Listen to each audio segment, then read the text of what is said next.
안녕하세요. 더 나은 삶입니다. 최근 미국과 중국 간 갈등이 심화되는 가운데 중국과 러시아는 군사 연합훈련을 통해 미국의 핵심 동맹국인 일본을 압박하는 모습입니다. 중국과 러시아의 함정들은 10월 14일부터 사흘간 진행된 해상연합 2021 훈련에 참여했는데요. 중국 군함 5척과 러시아 군함 5척은 일본의 스가루 해협을 거쳐 태평양으로 나가 세를 과시한 후 함재 헬기 이착륙 훈련을 한 뒤 다시 일본을 돌아 오스미 해협 수로를 거쳐 동중국해 쪽으로 돌아왔습니다. 이번 훈련에 일본은 굉장히 깜짝 놀라고 있으며 전 세계가 동아시아의 국제 정세에 주목하고 있는데요. 섬나라 일본의 섬 사이를 사실상 적대적인 관계인 중국과 러시아의 함대가 유유히 지나가는 모습을 보면서 일본은 아찔했을 것입니다. 과거 러일 전쟁 당시 대한해협을 지나던 러시아의 함선들을 파괴시켰던 일본 해군이었는데 지금은 영토 바로 옆에 사실상 적대적 관계에 있는 나라의 함대들이 유유히 군사훈련을 하는 것을 보면서 두려움에 떨어야만 하는 상황인데요. 스가루 해협에는 과거 2008년 중국 군함 4척이 지나간 적이 있지만 중국과 러시아 함정이 함께 항행한 것은 이번이 처음입니다.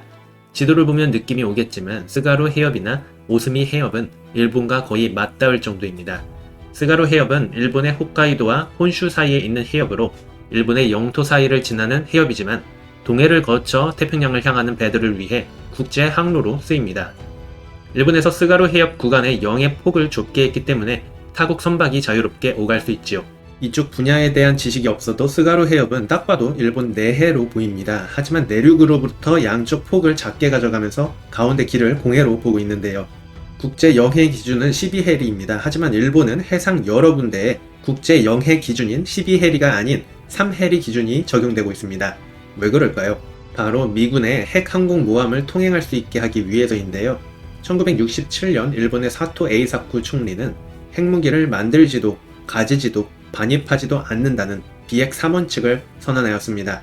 이로 인해 사토 에이사쿠 총리는 노벨 평화상까지 수상하였으며 현재까지 비핵 3원칙은 유효합니다. 비핵 3원칙에 따르면 핵 잠수함이 영해에 진입하는 것도 허용되지 않습니다. 핵무기가 반입된다는 것을 의미하기 때문이죠. 물론 미국은 일본과의 밀약을 통해 극동지역 방위를 위해 긴급 사태가 생길 경우 미국은 일본과의 사전 협의 후 핵무기를 반입할 수 있도록 하였습니다. 또 일본은 미국과의 안보조약을 통해 핵 함정의 영해 통과를 묵인한다는 내용의 밀약도 체결한 바 있습니다. 즉 미국의 핵 잠수함 등은 일본 해역을 거쳐갈 수 있도록 밀약을 했지만 실제 미국의 핵 잠수함이 영해를 통과할 경우 비핵 3원칙을 내세우며 국회에서 논란이 될 수 있다는 점을 의식해 5곳의 주요 해협에만 3해리를 적용하기로 한 것입니다. 스시마 해협 동수도, 서수도, 오스미 해협, 스가루 해협, 소야 해협 이렇게 5군데 지역이지요. 물론 공식적으로 일본은 주요 해협에서의 자유로운 항행을 촉진하기 위해 영해 3해리를 적용한다고 밝혀왔습니다. 그래서 이들 해협으로 많은 선박들이 지나다니며 러시아나 중국의 군함도 이곳을 지나다니는 것이 문제될 것은 없습니다. 일본의 영해가 아닌 공해이기 때문이죠. 중국과 러시아의 해상 합동훈련은 2012년 이래 10번째 연합훈련입니다. 러시아 측에서는 신형 미사일 호위함 등 핵심 전력 함정이 참가했고 중국 측에서는 최신 미사일 구축함인 난창함 등 신형 핵심 전력 함정이 참가했습니다.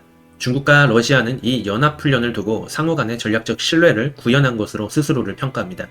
많은 전문가들은 이번 훈련이 과거보다 더 과감하게 진행하는 것을 보고 쿼드와 오커스 등의 안보 협의체가 중국과 러시아에 심각한 위협이 된다고 보아 이에 대응하기 위한 훈련이라고 보는데요. 쿼드는 미국과 인도태평양 지역 핵심 동맹국인 일본, 인도, 호주를 합한 4개국이 국제 안보를 주제로 가지는 정상급 회담을 의미합니다. 이들 네 국가는 2004년 인도네시아에서 발생한 대지진 당시 구호 및 지원을 논의하는 차원에서 처음 모이게 됩니다. 그리고 2007년 일본의 아베 총리가 중국의 급부상에 대항할 경제 군사적 연대가 필요하다고 주장하며 미국의 딕 체니 부통령, 호주의 존 하워드 총리, 인도의 만무안 신 총리의 통일된 의사로 대화가 시작되었죠. 이후 2012년 아베 총리는 남중국해가 급속하게 베이징의 호수로 변하고 있다며 민주주의 가치를 공유하는 4개국이 집단 안보를 통해 급부상 중인 중국을 억제해야 한다고 주장합니다. 이후 4개 국가의 다자회담 성격이었던 쿼드는 2020년 8월 31일에 국제기구로서 출범하게 되는데요. 과거 서유럽에서는 강력한 정치적 군사적 공동체인 나토를 통해 소련을 억제했습니다. 현재 중국 역시 과거의 소련처럼 권위주의 독재국가로 미국을 무너뜨리고 세계 패권을 장악하려는 목적이 있기 때문에 이를 억제하기 위해서는 나토와 같은 성격의 국제기구가 필요하다고 판단한 것이죠. 트럼프 대통령에 이어 바이든 대통령 역시 강경한 대중국 입장을 고수할 것이라며 아시아 태평양 지역의 외교는 쿼드를 토대로 할 것이라고 밝혔지요. 오커스는 미국, 영국, 호주 3국이 맺은 안보 파트너십으로 인도태평양 지역에서의 외교안보 국방 협력을 목적으로 미국의 조 바이든 대통령, 영국의 보리슨 총리, 호주의 스콧 모리슨 총리가 2021년 9월 공동성명을 발표하면서 발족되었습니다. 이번 오커스의 핵심은 미국이 호주의 핵 잠수함을 허락한다는 것인데요. 남중국해에 대한 중국의 영향력을 대응하는 전략의 일환입니다. 중국은 이에 불쾌함을 드러내며 지역 평화를 해치며 군비 경쟁을 부추긴다며 구시대적인 냉전식의 사고방식이라 비난합니다. 영국 해군 역시 한국과 일본에 방문하여 아시아 태평양 지역에서 세를 과시했는데요. 영국의 자존심인 최신의 항공모함 퀸 엘리자베스호 전단이 한국에 방문해 동해상에서 연합훈련을 펼치기도 했습니다.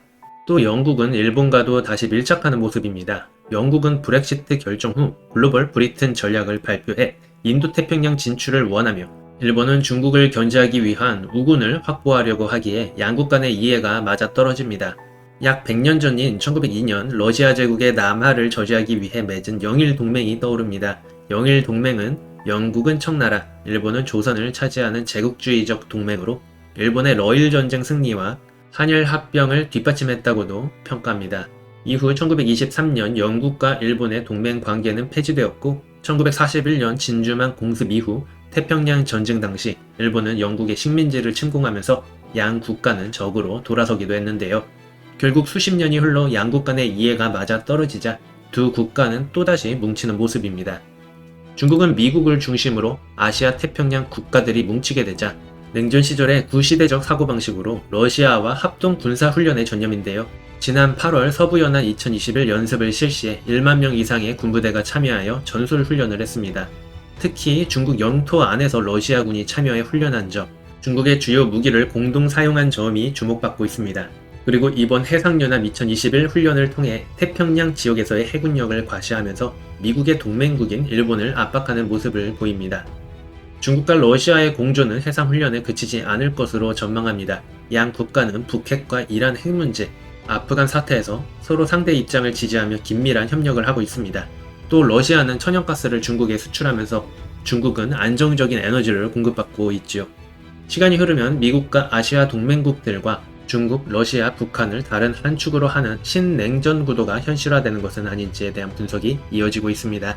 앞으로 국제 정세가 어떻게 전개될지 지켜봐야 할 부분입니다. 이상 더 나은 삶이었습니다.